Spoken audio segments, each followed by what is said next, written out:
Ese waba uzi impamvu abantu benshi badatsinda? Do you know why most people do not success?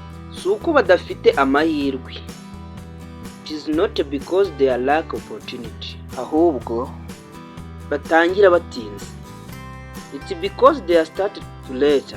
Batekereza ko bakeneye amafaranga, igihe cyiza cyangwa se support.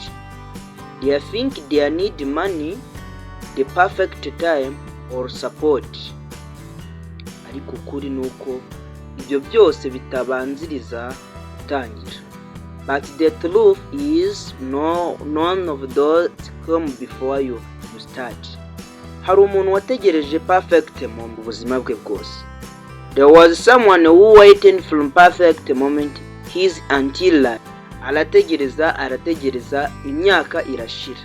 He kept waiting and waiting, years passed by. Munsi umwe yumva ijambo rimwe rihindura ubuzima bwe bwose. One day he hearing one sentence that changed. Ikibazo si ibyo ubura, ikibazo nuko utatanga. Problem is not what you lack, the problem is that you have not started. Yatangiye n'ibyo afite bike, telefone, igihe gito n'icyizere gike.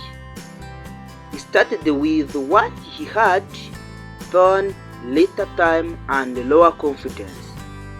Ariko buri munsi atangiye akagira persistence. But every day he stay consistent. Nyuma y'igihe ibintu byatangiye guhinduka. After some time things start changing. Suko yabonye byose ahubwo nuko yatangiye. Not because he had everything, but became he started. Ntutegereze ko igihe cyiza, gira igihe cyiza utangiye. Do not waiting for the perfect time, become the right time by starting. Niba wumva igihe cyawe kigeze, andika I'm ready. If you feel your time is now, comment I'm ready.